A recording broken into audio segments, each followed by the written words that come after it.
Ready Check Radio.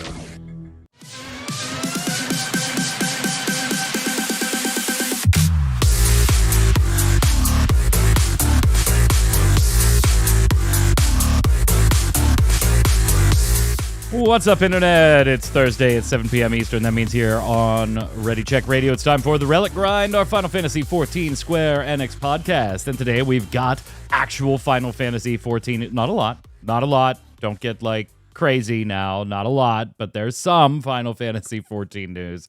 Of course, we'll be talking about Final Fantasy VII Rebirth. Don't worry, this will be our no spoilers episode. And, maybe certain people might not be well equipped to have a spoilers or non-spoilers show. We'll talk about that in a minute. I'm your host, Mike Byrne, aka Magic Man, as always. Thank you so much for checking out the show.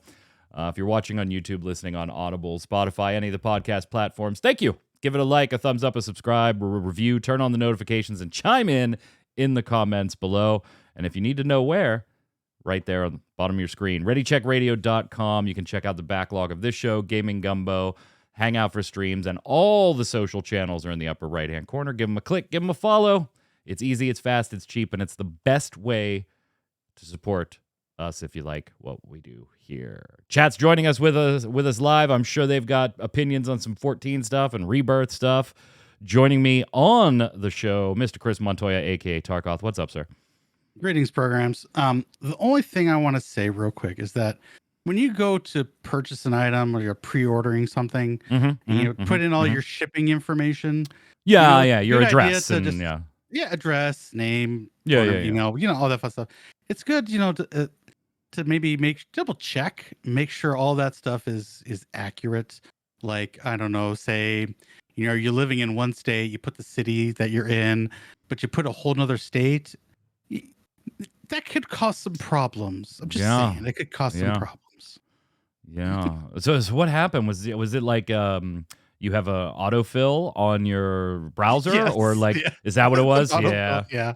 And I was like, okay, it's all in there. Great. Yeah. And now a week later. Yeah, that always sucks if you move states and you have everything autofilled and you're like, oh, where's the hell's that Google setting so I can edit all? It looks so pretty. It does look pretty. Joining us also, Mr. Paul Berlin, aka Flynn, somebody who never has to worry about putting the wrong United State in any of his shipping addresses. What I have instead is, my address is, I can write it 4 different bloody ways and change which county I'm in, and it still be the correct address. Interesting. Yeah, I know the post office, if you get the city wrong, it's not such a big deal. Yeah, it's right. First line address. I'm honestly amazed, Tark, that you're. By the way, we're talking about his collector set for Rebirth. That's why he cannot give spoilers, because he hasn't even been able to open. He's opened it on the show before we started the show today. There's his Sephiroth statue still in the box. But I'm honestly amazed that you had a problem. Was the zip code also wrong? No, the zip code was right. I figured that UPS would have yeah, that's weird. If you got the zip code right, I'm amazed you had an issue. And I'm amazed that no one reached out at all about there being an address issue until we're 5 days. Oh, well, wait. When you contacted Square, they just never shipped it. Yeah. They created a label and UPS is not accepting this. Okay, that's why. That makes a little more sense than them just slapping a label and sending it. I would have expected UPS or whatever to just go, yeah, we know they didn't mean Washington. This is not a Washington zip code or city. But yeah. If Square Enix noticed it, they wouldn't have shipped it. Well, at least you got it. I mean, and they did, even though it was your fault, they did say, hey, we're going to overnight it or two-day it for you, priority it. Yeah. See, the funny thing is when you go through support, I had to go through support twice, and you get canned messages. Each message in both of the tickets that I opened were exactly the same. So it was just automated message. Hey, we're working on it. It'll be here soon. And I'm like, okay, I'm looking for a phone number to call someone. There's nothing I can find. I'm like, I guess I just got to go to Twitter. So I went to Twitter and I tagged Square and the merchandise team, and they reached out within like 5 minutes, and then we figured out the problem. We fixed it, and Well, kudos to them. They did take care of you. But yeah, I would have expected like an email, hey, we tried to print your shipping label and something's wrong. Can you confirm? Or something like that. Although they were having like general shipping issues, because I do know personally a lot of people that like did not get theirs until 4, 5, 6 days after release. So it wasn't unusual that you hadn't gotten it yet, but a very unusual reason that they didn't reach out. That's weird. Yeah. But kudos to Square for at least taking care of you with some 2-day priority, even though Yeah. UPS tried to get it stolen. I know they put it. Okay, so here's the extra part. I was like, you know what? I'm going to require a signature. And if I'm not there, then I'll go pick it up at the UPS store. Great, fine. I get a message saying, your package has been delivered. I'm like, that shouldn't be because I'm not there. And then I get a picture. It's sitting right in my front doorstep with everyone to see. I'm like, no. So, like, initially, Flynn Tark sent me the picture, right? And so initially, I get a message that says, oh my God, I have to run home now, or something like that. And then this picture.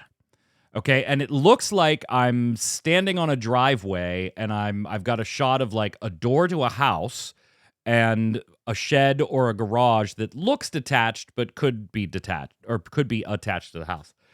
And there's water on the pavement all over the front of the shed.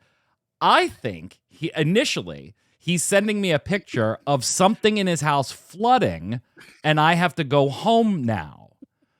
And so I'm like, oh my God, is that a house, or is that your house, or is that like a detached shed or a garage or whatever? And he's like, it's a detached shed. And I'm like, oh, okay, well, at least it's not the house. And then he says, no, but they just put it where everybody can see it. And I'm like, what the f is he talking about?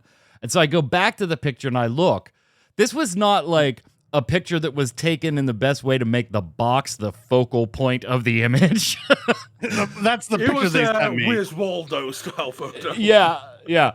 And so I look at the picture closer and I'm like, okay, it's still snowy where he's at because there's snow on the roof. And okay, so that's that. Oh, the box. His rebirth came. And I was like, yeah, I get it. Never mind. Like, yeah, you better get home and get that off your damn front porch. Yeah. But initially, I thought like, oh my God, his house is flooded. Like, yeah. Well, that would have been. It's flooded so bad, water is seeping out from the house. Yeah, I was going to tell you this in chat, but I'll say it live. It's like, this ain't no cookie Netflix show, but this is Disney Plus limited series material. Oh, yeah. Yeah. Hey, so let's talk about a little 14, and then we'll get back to Rebirth here, because there's not a lot of 14 news, but there is some. And it's kind of like little tidbits. So we're going to kind of bounce around here on some 14 stuff. So Yoshi P, of course, doing the interviews, heading into PAX. They're going to be at PAX. What they're going to announce, I don't know. Like, this does seem to be the last big thing they'll be doing before release. So it would be odd that we get a release date for Dawn Trail from PAX. But I wouldn't put it out of the realm of possibility. You know, all the fan fests are over and things like that.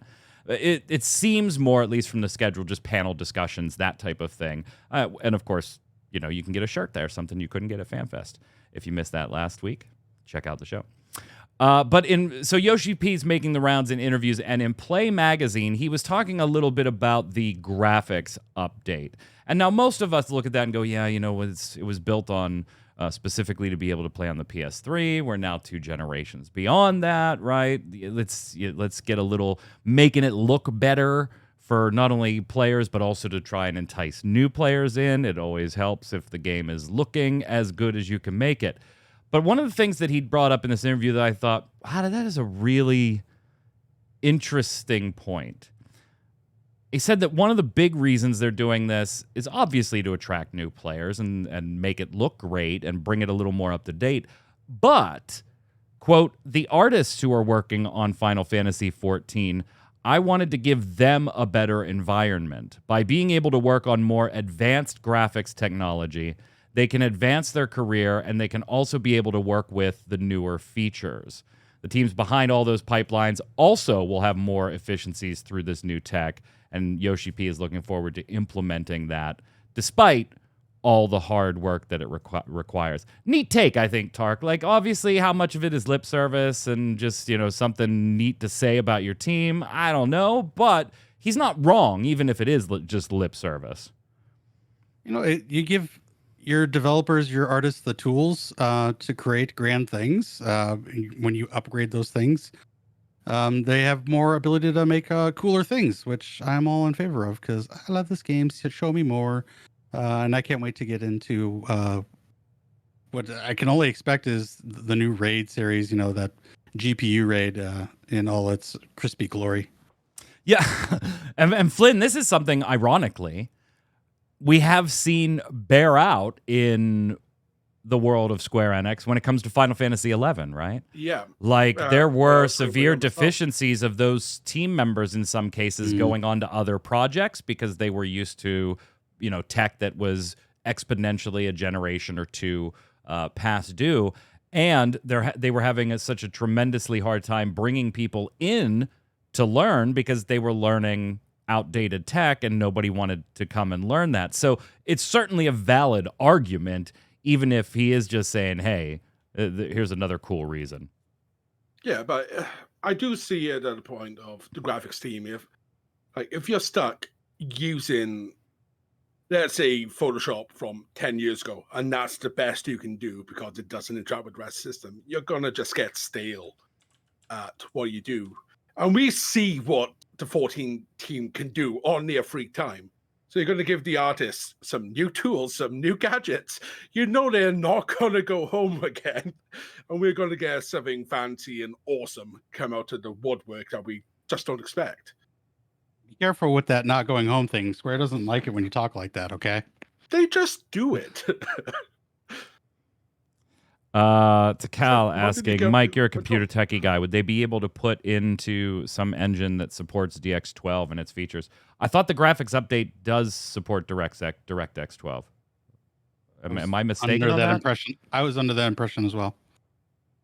I think that was part of its first, hey, we're upgrading graphics engine DirectX 12.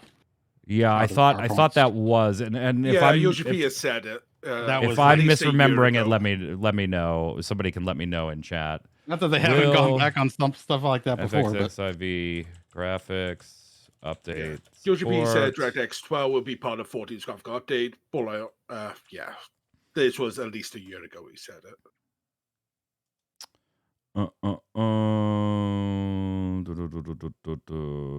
Yeah, I mean, everything I'm finding very quickly is unofficial, like some dude on Reddit, some dude or dudette on Twitter or whatever like that.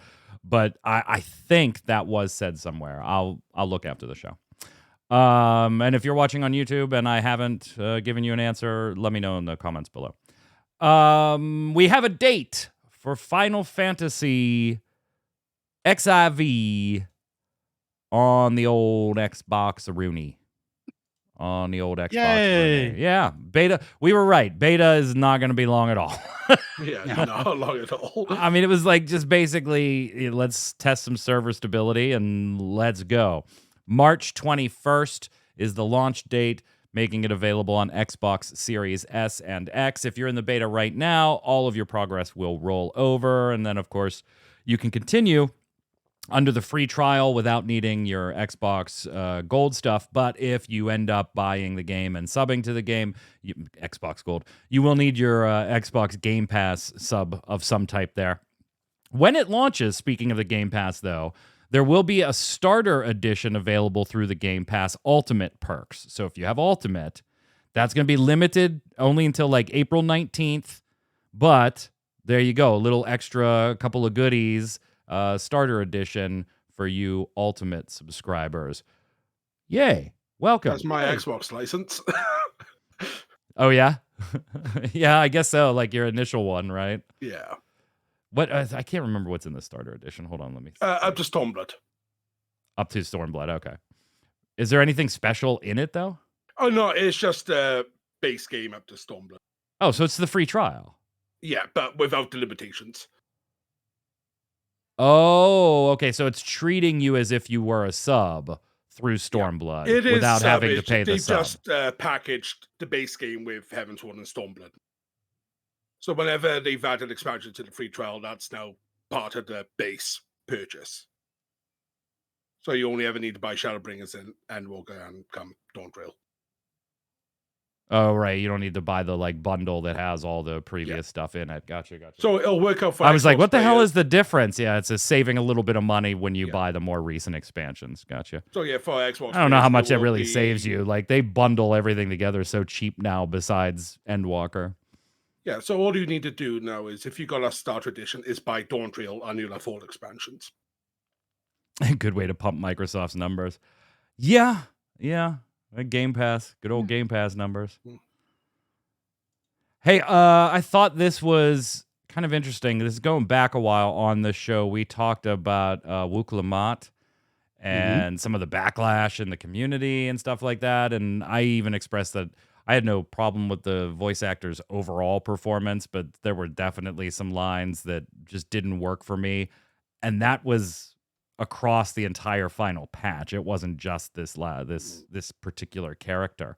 But there were actually concerns, according to an interview with Swinar,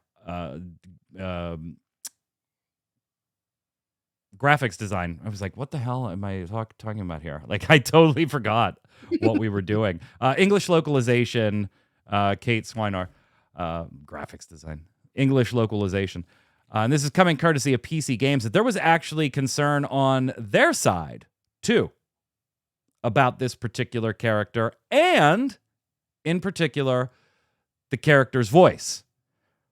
Yeah. Kate saying that they were definitely very nervous about it because, as you can tell from her voice, we've taken a rather bold approach here. We've done a bit of accent work in places where, frankly, it doesn't make sense to have the whole world speaking British RP, and it's not the kind of world we want to create.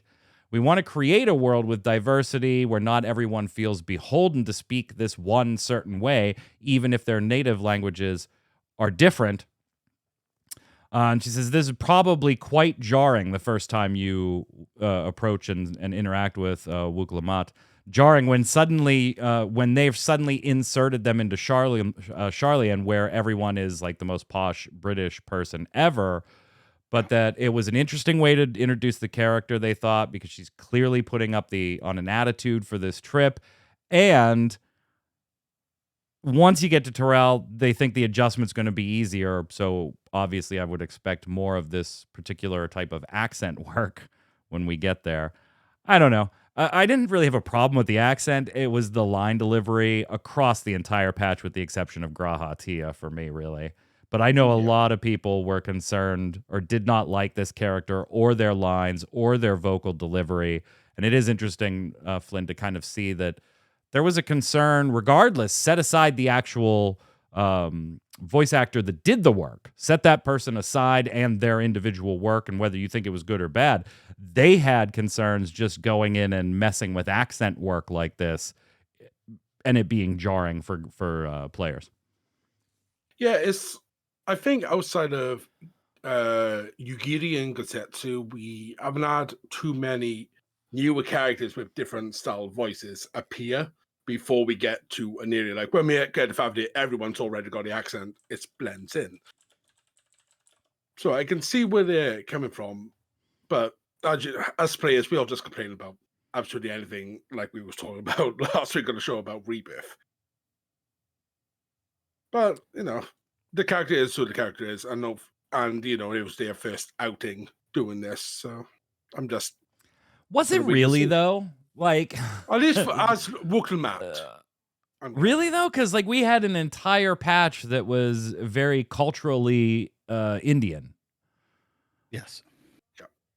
Like elephants we with Indian accents. Introduced before And I think they handled that beautifully with the accents and the language, and I was like thoroughly invested in all the characters and loved the portrayals and the accents.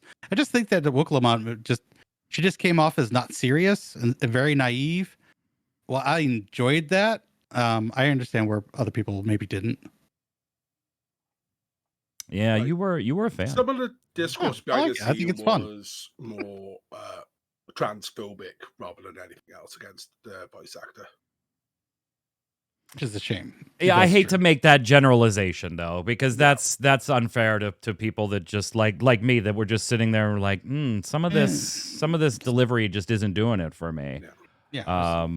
Yeah, I would never make that generalization. Was there some of that going on online? Of course, yes, there was. It was the major one that I saw. And there's going no around. place for that. Now, you can absolutely have an opinion about somebody's performance as a voice actor or an on-stage actor or on a damn podcast, and not have that opinion have anything to do with nationality or sexuality or gender identity or anything like that. That is entirely possible, internet.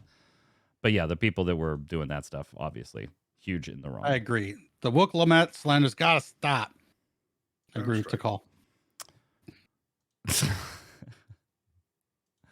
What else? What else? Speaking of voice acting. Yes. If you don't know, by the way, Graha Tia, pretty famous. He's a little bit, yeah. English voice actor. Pretty famous. Pretty famous. How famous is he? Yeah, if you've ever watched Bridgerton, you know Jonathan Bailey. I have not. You definitely, well, a lot of people do. A lot of people do. And Jonathan Bailey, and we've seen this before in other games and in some Final Fantasy work too, where, somebody all of a sudden catches a break and gets a TV show or a movie, and all of a sudden fame starts to take off a little bit, and then all of a sudden their schedule is too busy, or they just don't want to do certain things anymore, and so you have to recast somebody. Well, Jonathan Bailey has said, no, don't worry about that. Don't worry about that for me. I want to be Graha Tia. In fact, he said, I was so determined not to leave the character that when I was doing company, I had to record this during the day for a week while doing 8 shows a night. He says it's incredible. It's a very open, adorable, and playful companion for the player, and he's hoping to do many more expansions with 14. That's very cool. Yeah. I just had a quick look at this filmography, and being British and with our British soaps and television shows, I've seen at least half of his television catalog over the years randomly. Hey, Sims 4, excuse me, has put in another little nod to Final Fantasy. This is not the first time they've done that, by the way. But noticed by Reddit poster Zook88, so thank you, Zook. There is a new item in The Sims 4 called the Spire-Shaped Gemstone. Okay, fine, whatever. But once you read the description, it's pretty clear it's a 14 nod saying your own mini crystal tower that an exarch would be proud of. Aw, that's nice. Pretty neat. Pretty neat. I'm not a real Sims guy anymore. My wife was crazy into Sims for a long time. Yeah, never. It's the same. Never could get into it. No? What else we got? Oh, 658 scheduled to release on the 19th. That's where we're going to see Pandemonium, Echo granted, some PvP actions, and some known issues stuff. No additional details yet, but yeah, I don't expect a lot out of the patch, guys. It's just not that type of patch. We've had everything of consequence at this point. It's not that type of patch, guys. It's not that type of patch. Not till Dawn Trail now. And then this today, and this I think is where we're going to have some maybe opinions that could differ here. 14 is getting ready to celebrate Little Ladies' Day and Hatching Tide. 2 annual events that we've had in the MMO for a while. They'll start March 14th and run through April 1st. There is one primary reward. It is a PD horn. So if you'd like a wreath-wearing, pink-tinted Gubu mount, this is your event. But it's only one event this time. So they've taken 2 events that we typically get annually, and they've smashed them into one, assigning one reward for the entire thing. And now they're going to differ the decorations. Like Ul'dah Ooh. will be decorated for one event, and Gridania will be decorated for the other, and then Limsa will swap halfway through. First they'll have the Little Ladies' Day decorations, and then halfway through they'll be decorated with Hashing Tide. Tark, what do you think about this? Because I want to get your take first before I say anything. Because it's a little weird. It's very weird. The first word I get is lazy. It's like you put this right up with maybe another topic we talk about with just spending tomestones to get bets and slot weapons. It's kind of lazy. Maybe they're just we got too much we got to do for Dawn Trail. Just smash these together, give them out. They'll be happy. Okay, I'm so glad, because I was like, I kind of feel negative about this. Yeah. And I hope I'm like not in the minority here, and I'm just like overthinking this. Obviously, it's an annual event, right, Flynn? Like, whatever. I barely read them, and sometimes I don't read them at all, right? I just kind of... If it's on the rising... Yeah. It's not like events to me are like this huge, big deal, and I love them, and I read and I want them changed every year, and stuff. Like, I'm like, oh, yeah, Little Ladies' Day is coming up. Yeah, well, yeah, it is Mother's Day. Okay, cool. Yeah, let me go get that minion or that mount or whatever. But when I saw this, even for somebody that doesn't get excited about events in MMOs, I was like, this feels bad. Like, this just feels like almost yet another area where I feel like 6.1 on, I just kept getting less for my sub. Yep. And this is a situation where I kind of feel that way for something I really don't care about. Whether this is prepping for Dawn Trail, or whether this is yet another sign of what we've talked about on the show before, kind of the don't worry, Final Fantasy XVI isn't taking any resources from us, but it really was. Like, I'm not sure how to take it, but it kind of feels bad to me. Yeah, this is the second time they've done this, if I recall. The first time was them combining Make It Rain and All Saints Wake during Shadowbringers. Oh yeah, the post-COVID All Saints Wake, where yeah, and that just felt wrong at the time. And this, like, I'm gonna be done in 2 minutes. I've got my horn. Okay, the city looks different. Yeah, and I mean, they are doing the Final Fantasy XVI collaboration soon too, so there is a new event coming. But even taking that into consideration, Tark, it still feels kind of like, I think you said it best, it feels lazy. It feels lazy. It really does. And then some people do say that, that they will give us new stuff, but they seem to always take something away. So maybe they're taking some of this away to give us the 16 crossover. I don't know, but that's just a theory.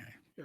Why not just... But that feels really weird, though, for an event that you basically have on autopilot. Yeah. Pretty much, yeah. No, they could have took that out, give us 2 color shades all the assets. Yeah, I'm not minimizing the amount of work that goes into these little limited events, right? Particularly because Final Fantasy does change the quests and like the mini storylines for them most times. So there is a little bit of work that goes in there, and I'm sure that takes time and things like that. But we're not talking about like creating a new dungeon, right? We're not talking about work on that scale. So to have something this quote unquote small, knowing that it's not, a one-day thing, I understand that. But this type of content being this small in the grand scheme of MMO, having that impacted in some way, Flynn, that's indicative of something going on behind the scenes. Yeah. Even the 16 crossover is taking a bit more development resources than we expect.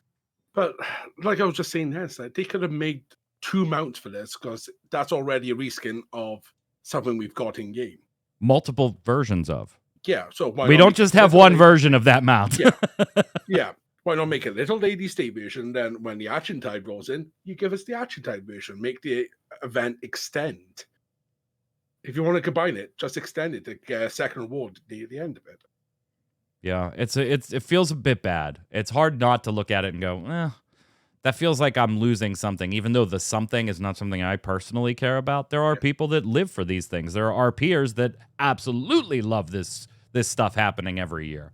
It doesn't feel great.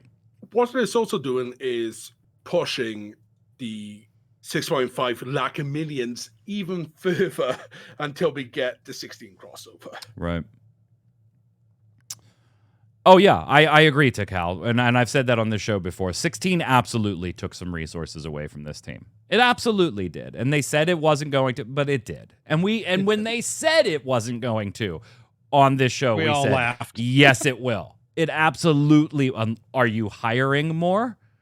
Oh, okay, Not so really. every time somebody from 14, from Business Creative 3, does something on 16, then that immediately took time that they could be doing something on 14. Like, that's just how math works, unless you hire somebody else in to do some of that stuff. Like that, it I don't know. absolutely took away. You got any young kids? Because they're bringing home math, and that's totally changed. So maybe they're doing the new math. I don't know. Speaking of this type of like additional content, though, one of the things, Tark, you kind of laughed a few minutes ago, and we've talked about before, is how lazy the Relic grind, not the show, the Relic grind in the MMO felt, right? With just 15 tomestones, 1,500 tomestones, 1,500 tomestones 3 times, and there you go. Yoshi P did address this, again, talking to Play Magazine, saying, I do appreciate that some people say it was too easy in Endwalker. And now here's, of course, where Yoshi P does his thing, right? Where he's going to try and sell why it was. But on the other hand, generally players are playing many jobs on a single character. So although the weapon itself is easy to make, they can benefit from being able to enhance several weapons for different jobs on the same character. Okay, I'm going to right now call bullshit. Bullshit. As much as I love Yoshi P, that line is bullshit. Or the weekly tombstone caps for the current tombstones would be higher. If you were thinking about people potentially gearing up multiple classes to BIS at the time that the content is relevant, that would be increased, Tark. If you were thinking along these lines, well, we're going to make it easier for people to do multiple classes, that would already have been changed. It wouldn't be 450 anymore. I agree. Raise the limit then if you're having concerns about that. You know, there's other avenues other than taking out the knees of your reliquist, which like so many people actually look forward to. Like I've been enjoying my time in Eureka. You know, it's expansion's late, but you know, it's been a blast going back in there, and there's a lot of people in there. So to basically kneecap content, because I'm sorry, just grinding out tombstones is not content. It feels bad, man. This makes no sense, and you're right. It's utter. I mean, to be bullshit. fair, grinding out tombstones is already something you have me doing for other things. Yes. So actually, it's now taking me longer to get all the tombstones I need for certain things sometimes, because now I got to use 1,500 every damn step of the relic quest for something else. Yeah. And I got to manage that currency because you're also using that for crafting as well. So Yeah. The big thing to me is the last, especially with Endwalker's relics, is there's no sense of accomplishment anymore. And that was the big thing with, especially the Zeta relics. It's like you saw someone with a Zeta back in the day, you knew how hard they worked to have that weapon. Well, it's funny you bring those up, because Yoshi P does go on this topic, and he says, when we think about players who have been playing for a long time, I think for a lot of them, what really sticks in their memory is the original Zodiac weapons and just how difficult it was to collect all of the materials and to enhance those weapons. And so, when we think about it that way, it's great for players to be able to kind of reminisce on that kind of aspect. I want to reiterate that I'm not going to make it exactly the same as it was originally. But I do appreciate it that it gives a sense of rewards to players, so I would like to keep that in mind. We're currently proceeding with our planning for the new content, but I will also add that we will have various routes in place in terms of the method to enhance the weapons. And Flynn, that's something you said on the show, the second batch of 1,500, when we were like, are all 3 steps going to be this?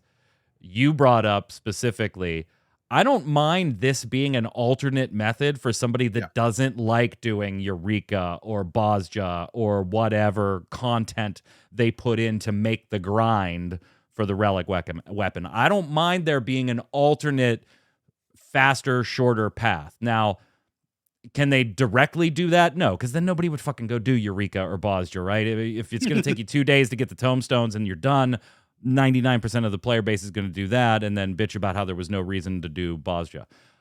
So can they do it one for one like that? No, but it seems like he is at least thinking of, you know what, Tark, we got to go back and give some multiple ways to acquire this, because going one way or the other just isn't making anybody happy. I agree. I think it was awesome in Bosja. You could do Bosja. You could do all that content, or each step had a different thing. You could do fates. One step that I'm stuck on because I just can't get myself to do Palace of the Dead. But I can do that as an alternative. So I like having options for these relic grinds and keep things fresh. So you're not all just repeating the same steps. So I think when we get this content, they're just going to plug it into the next exploration zone. Or field operations. Sorry. And yeah, I think that's going to be the highlight for that content and for the weapon. What I would love go ahead, Flynn. Sorry. Is your first weapon that you make, you have to put the time and effort in. After that, tombstone it. Fine. The rest of the weapons, because of how many jobs we got, brilliant. Fine. Have the easy mechanic. Let us have a sense of achievement with our first. And that'll help. If you go this route, will it be a different look then to show you that you went the harder route? No, Bosja didn't have a different look when you completed the line, right? It was the same thing at the end. Whether you did Bosja or you went and did Fates to get that step done, everything was going to be the same at the end. This is one of those things too where maybe I'm from the older school MMO stuff, right? And I recognize that is it's not always certain things that I always thought were totally okay in MMOs, just like now aren't by a lot of the customers and companies that do it end up undoing it. I am a fan of certain things in MMOs, Flynn, that I just may never get. Now, I don't like when they do it based on time, particularly a subscription-based MMO, because then it feels like you're trying to fear of missing out my money. But if I had no desire to do Zodiac weapons, right? I just did not want to engage at that level with that content. And that was fine. And so when I see one, I'm like, oh, that's cool. And yeah, I do know what went into that for you to be rocking that and wearing it as glam or whatever. And so I do appreciate that. I'm totally okay with that. But Yoshi P belongs to this more, I guess, modern MMORPG school of thought where everything needs to be as obtainable for as many people as you possibly can make it at any given time. And there is no 3 people on our server have that weapon or have that mount type stuff.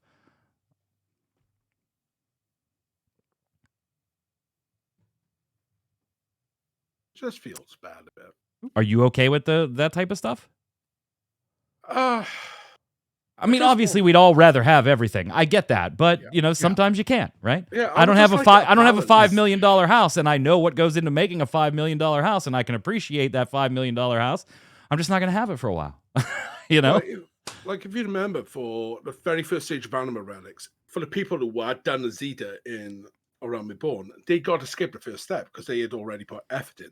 Stuff like that was cool. It's like you're rewarded for the grind you've put in. Yeah, I just think they need to balance it. Like, yeah, we got all these jobs, so we want to make it easy to get multiple relics done if you want to do it. Yeah. But at least give us some accomplishment for the first.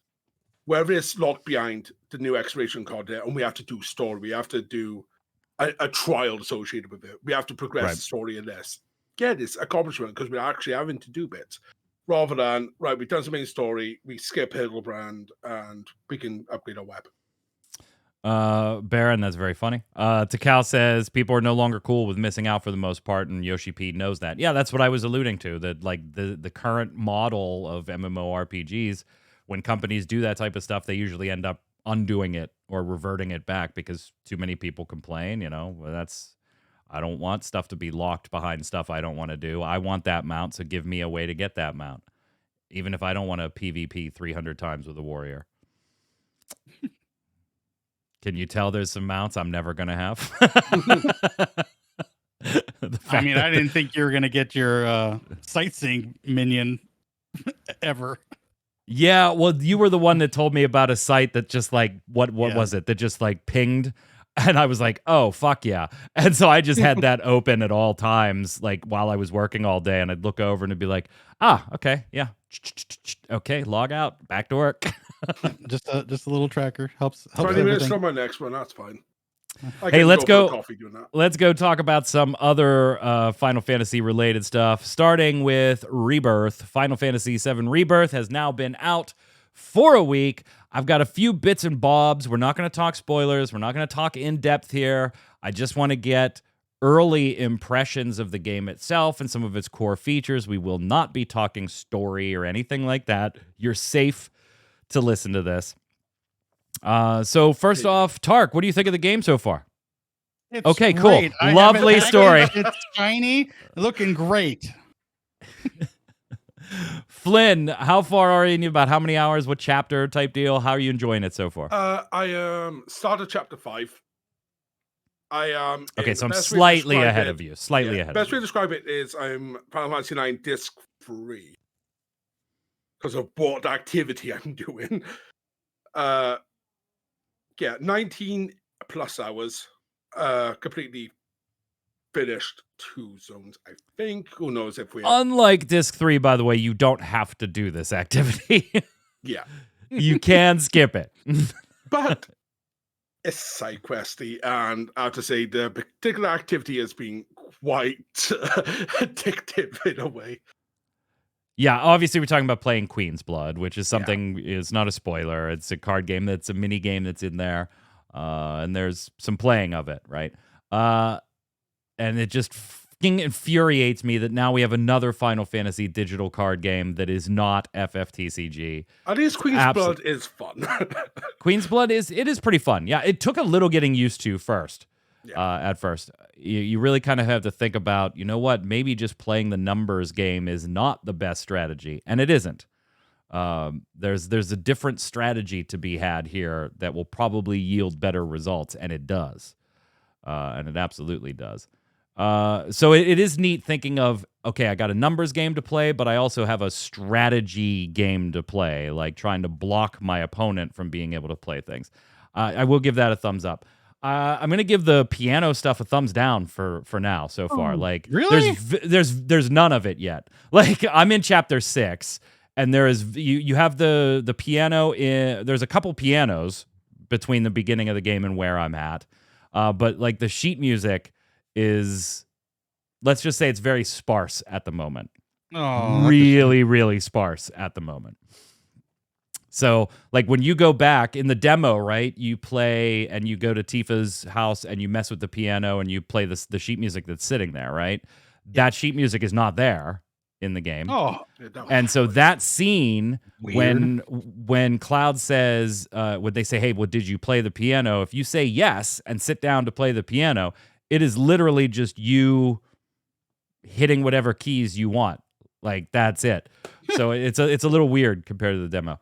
But it is very good on YouTube to watch people do that. Cause yeah. I'm looking forward to it coming up. I'm just giving it a thumbs down for now because there's not enough of it for me yet. But it'll come later, I'm sure. 17 inches to Sephiroth. How long do they do a mini card game spin-off? Oh, please. That made me so fucking angry. If Queen's Blood gets its own client. Oh. Yeah. Coming to 14 soon. Sephiroth looking awesome there. For PS5? Yeah. Let me ask you, gents, this, and this doesn't spoil anything for you, Tark, because we talked about this on last week's show, because I noticed it was a recurring thing in some of the reviews, and that is like the side quest stuff. Okay. How's it feeling for you, Flynn? Because honestly, Chadley, I'm so sick of hearing. I'm so sick of Chadley's voice at this point that it's not even funny. And I don't know. To me, maybe it just feels like the RPG, like the exploring of a world RPG style, doesn't quite feel there because they've instead assimilated like Far Cry, Assassin's Creed, the Breath of the Wild series in Fallout Force my find a tower, reveal some activities across the map, go do those things, clear them, find the next tower, reveal some. I'm not particularly a fan of the way the side stuff is done right now. Yeah, the side stories themselves I like. I do. But Chadley is very much what's his name from Fallout 4? Preston. Like, you stand still for long enough, it is another settlement needs your help. Instead of, why haven't you gone out to got me more intel? Where's the intel? Where's the intel? Where's the intel? It's like, I'm here for 2 seconds, I'm pouring you a drink. Shut up. The boss fights have been great so far. They've been great. The game is beautiful, obviously. The first level sync thing you can do with Chadley, that was quite an intensive fight. Yeah. The first thing I did 21 minutes later. There some of those things are no joke, man. I will say this, I'm very much enjoying. I'm enjoying it more than I did Remake. Yeah. The open world is so big. Even though I don't think they implemented the activities in the open world in a way that makes it feel like an RPG. It feels more like an Assassin's Creed or Breath of the Wild type element where, I don't really have to go exploring, and there doesn't seem to there generally isn't, besides farming materials. There really isn't a whole lot of payoff to exploring early, and I think that's a missed opportunity to really pull you into the world. But I am enjoying it. I'm going to play it tonight. Like, I've played it every night that I could this week. It was my game. Exclusively on stream, so I've streamed a lot more. It has been exclusively my evening game anytime I had chance to game since it came out. What do you know? I've played it every night I possibly could this last week. Tonight. Oh, you ain't playing it tonight, by the way. You got a 150 gig install, buddy. You better get started now. I gotta clear some space. But one thing I will say as a Rebirth versus 16 comparison, the world actually feels alive and more lived in. Oh, yeah. It's leagues beyond 16 to me. I'm lukewarm about 16 at best. At its just best. Looking back at the overworld maps for 16, you just see a circle bit of map, right? There's a boss, there's a boss, there's a boss, there's a boss. This game is a lot more, where will a boss appear? Yeah. In the last one, all I want to see is them do the open world like Square Enix can do or did historically, an open world. Just do it. I don't need to find towers I don't need to be engaging in this just absolutely stale, recycled gameplay loop that is in too many fucking games at this point. Give me an open world and give me reasons to go explore. Not everything needs to be tied to Fog of War, open it up, find out. I don't know. Well, that's like my biggest gripe, and I love the game. What's that? I love them to do it like Dragon Quest XI. Each area is separated, but eventually you do get a traditional style open world map that you travel around. Yeah. It's super truncated, and then you. And that's kind of how the original 7 was. Yeah, exactly. It's like, I don't know why they won't go back to that, other than we want it hyper realistic. It's like, just separate the zones up. Just allow us to explore areas and you zone us in for when we get to places. Final Fantasy VII Rebirth director kind of already teasing what's going to come next in the last one, mainly because of Rocket Town. Location not featured in Rebirth. Well, we knew this ahead of the release of the game, that this wasn't going to be here. Hometown of Sid, of course. And so in an interview, he said, so as for Rocket Town, this was also not part of Nojima-san's original structure. And considering that how we introduced the character Sid for the remake series this time is arranged a bit differently, Nojima-san, Nomura-san, and I were all aligned with this decision to consider this for the next title. So it doesn't mean we're actually going to see Rocket Town in the next one, but it does mean we might. Maybe. Yeah, if Right. we want to go to space, give us Rocket Town. Final Fantasy VII Remake and Rebirth are secured by Sony as console exclusives. Doesn't mean they won't be on PC. We already know one is, and the next one will be at some point. But as far as console exclusivity, according to the Washington Post, this has never been said publicly, but a exclusivity arrangement was not publicly disclosed, but they were kind of alluded to. And in it reads, securing the Final Fantasy VII trilogy as a console exclusive is a feather in the PlayStation cap. Now, there has been an update to this one because originally the story was that the entire trilogy had been secured as a PlayStation exclusive. The update from the Wall Street Journal or from the Washington Post says that the entire FF7 trilogy is not yet confirmed to be exclusive.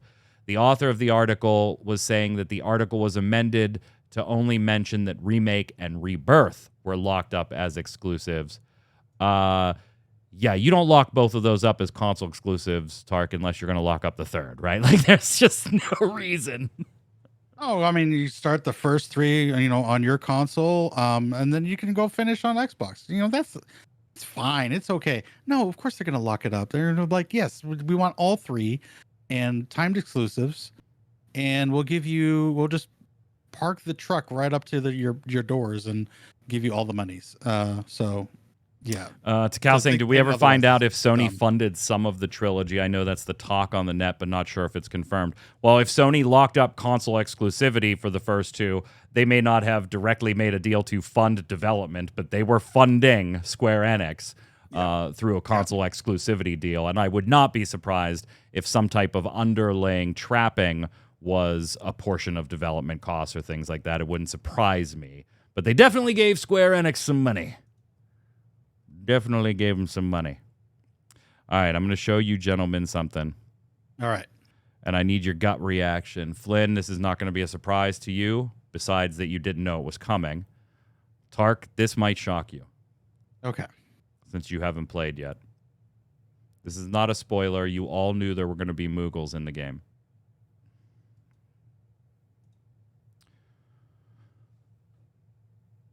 What the fuck? The fuck? That's our Moogles? These are your Moogles.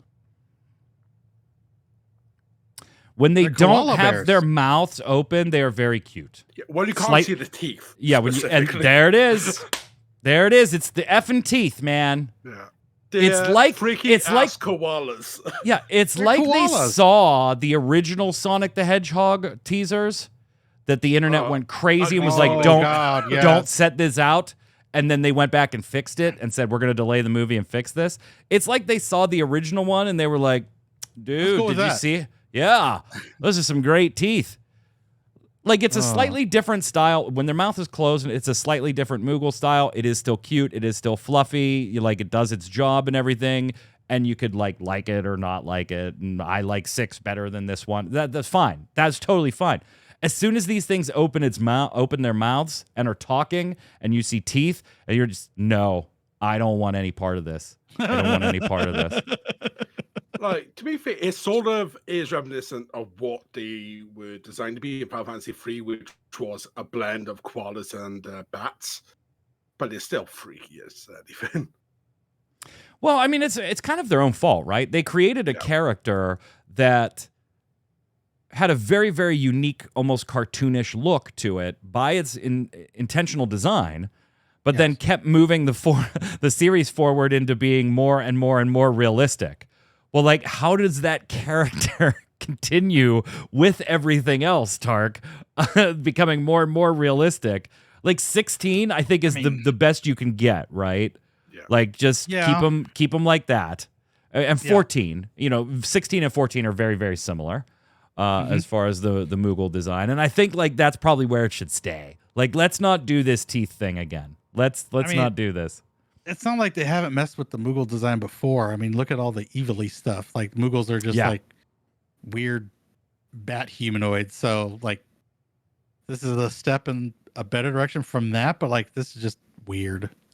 It also And I looks like guess the I need pom-pom to- on its head's attached by a headband. With this particular It does. It Moogle, it does look like does. it. Yeah, Yeah, with this yeah. particular Moogle, it does. I just never envisioned them as koalas in the game, I guess. I don't. Tikal, that is perfect. Weird. It is like very Chuck E. Cheese and old school animatronics. There you go. There you That go. is so Nailed spot it. on. That is dead Nailed on. it. That is dead on. And Yeah, of course, this debate has been all over the internet to the point that Square Enix actually tweeted about this, kind of defending the Moogles. Of course they would.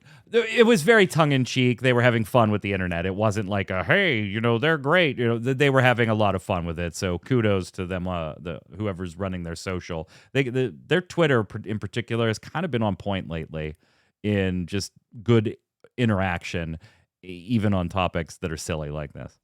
We call it Moogly. Boy, that's You know, Moogly. one of the 14 voice actors do something recently, and they made a nuggety Moogle that was very much less. It's creepy. It's It creepy. is. I keep expecting it to have an Australian accent as well after seeing it.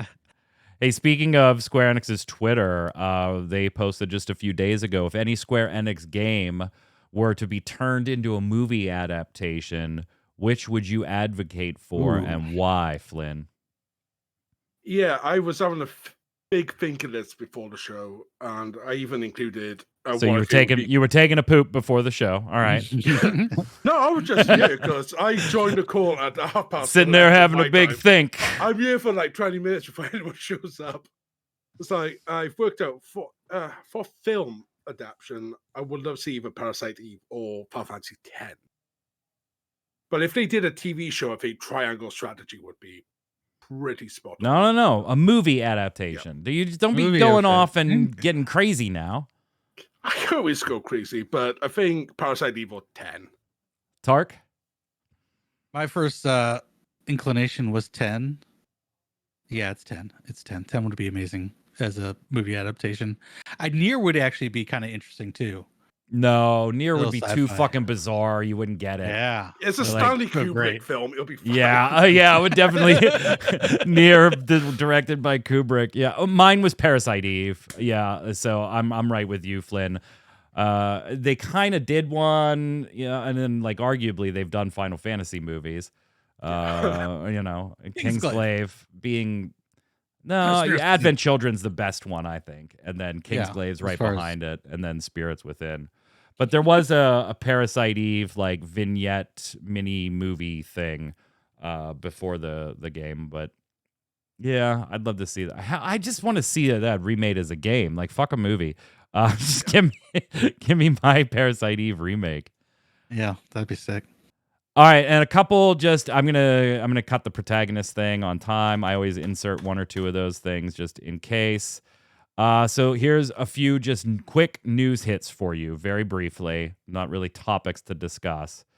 Octopath Traveler, yes, it got delisted from the Nintendo eShop. If you're worried about that, you probably shouldn't be. Square Enix has responded publicly saying, yeah, we know there's an issue. We're working on it. So it's not like it's going away. It'll probably be back. It doesn't seem to be intentional. On the Square Enix continuing down the NFT blockchain front, they are still doing this. They've just gotten into a partnership to bring some Lara Croft Tomb Raider stuff and some Final Fantasy NFT related stuff. So Tomb Raider and Final Fantasy out. They are having a partnership with a company called Double Jump Tokyo. And so expect some more of that fun stuff. Thought maybe with the leadership changes, they might have peeled back from that a bit with the crash of a lot of that stuff. No. Yeah, the changing of the tide. Just keep it to Japan, where you get money for it, and that's enough. And Daisuke Taka, the producer behind Harvestella, is leaving Square Enix at the end of April. On Twitter, he said, I'll be leaving Square Enix at the end of April. Yesterday was my last day going into the office. I'm blessed as a producer that there are still so many people playing Harvestella, which was released the year before. To all the players, streamers, stream viewers, and the staff involved in its development, thank you very much. As for me personally, I'm completely undecided on what I'll do next. Generally, people say they're undecided while they really have their first thing lined up. But in my case, I'm completely undecided. How reckless. I hope to participate in and create interesting things. So whether you're a professional or amateur, feel free to reach out. I'm a lightweight, but I'd love to grab a drink. See ya. So obviously, we wish Taka-san the best. I actually really liked Harvestella, so I'm kind of sad about that one. Yeah, so you quit a job with no new job? That's not stupid at all. Yep, my mama and daddy, they always raised me and said, it's easier to find a job while you have one. And there, dear viewer, is your Relic Grind advice of the week. Let's go do Love It or Leave It. That's a new segment. Yes.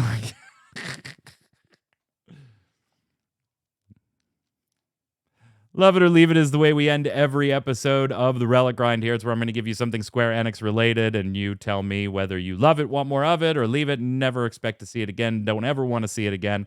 And obviously, it would have been easy to pick the Moogles and everything so far. So instead, I'm going to make it a little broader, and I'm going to say Rebirth as a whole so far, because we all have very limited experience, and maybe we'll end up loving it. It'll be one of our favorite Final Fantasies.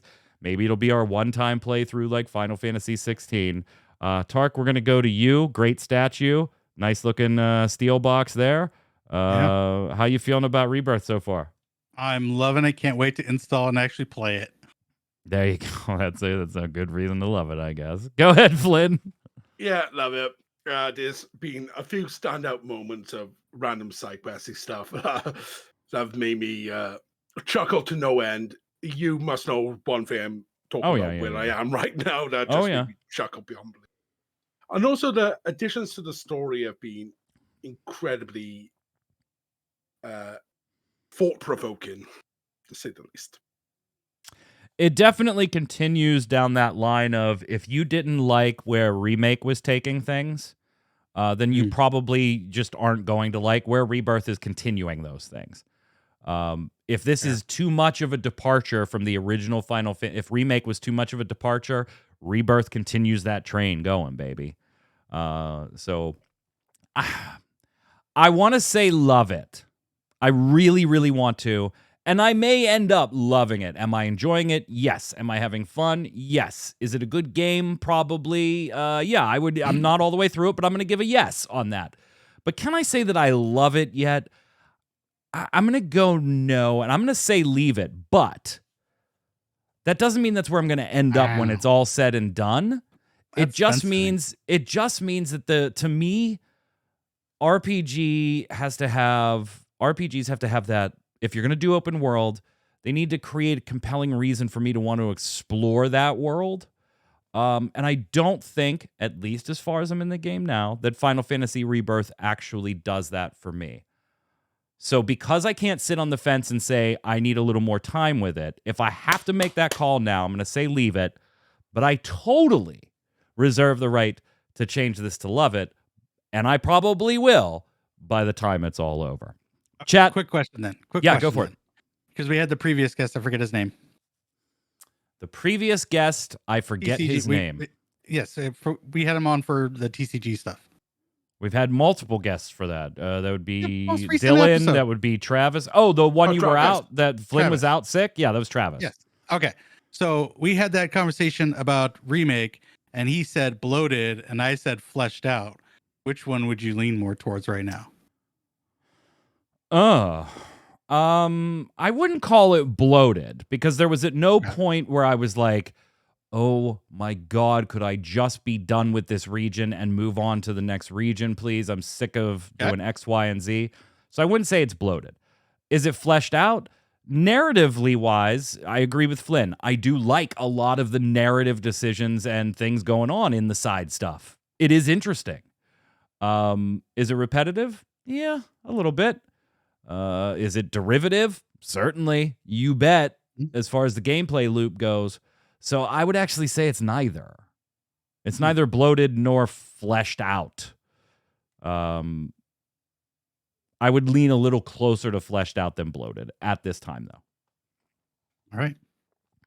Chat, don't go anywhere. Hanging out with us after the show here. It's, of course, Faye Death. What's up, Faye? What up, friends? How y'all doing? I went ahead and just totally hit the wrong bump. There we go. There's Faye. How are you, Faye? Hey, doing good. How about you? Welcome back. I'm good. What are we playing tonight? Thanks. Back into Baldur's Gate 3 because we've got some story around Gale. That should be fun and exciting. And then on to the next act. Finally. And you made a commitment to finishing it. Yeah, So exactly. The Gotta father get that proud. finished. You have to make father proud. Don't go anywhere, chat. We need just a minute or two to relabel things, take the channel down, bring it back up. We will be back Saturday with Gaming Gumbo. Now, on the Relic Grind front, remember, this is it for the next 2 weeks. We will not be here next week or the 21st. We will be back, I think, on the 28th. I think. I have accepted a role in a show, so I am waiting. Actually, no, hold on. I got that today, didn't I? Yeah, you would think that I would have looked at this ahead of time. Where is rehearsal schedule Thursday 20? I do not have rehearsal Thursday the 28th. So we will be back Thursday the 28th. We'll be gone the next 2 weeks. But we will have Gaming Gumbo this Saturday, and then not next Saturday, but we will have it we'll have it the next 2 Saturdays. This Saturday and next Saturday, and then we're off because that's the week I'm in Vegas. So no shows at all that week. Love you all. Thank you so much. Until next time, Flynn, where can everybody find you? You can find me on Twitter at Flynn_Lowlight. You can find me over on Twitch at Within Crisis, streaming Rebirth as much as I'm humanly capable without neglecting my wife. I was gonna have a comment. I'm just gonna skip it. Tark. Twitch, Twitter, YouTube, where you can find me and this guy over here. We're gonna be playing some Rebirth, and yeah, we're gonna try to not neglect my kids. So yeah, there's that too. And then you can find me here on Ready Check Radio Saturday night as we continue on Alan Wake 2. God damn, that game is good. Yes, it is. I'm Mike Byrne. You can follow me right there at Magic Man, but more importantly, follow at RC Radio, RAIDEO, and you'll know every time we're going live with a podcast, every time we're hanging out on the stream, playing Final Fantasy the trading card game live, and just doing all kinds of gaming fun stuff. Until next time, stay safe. See you on the servers.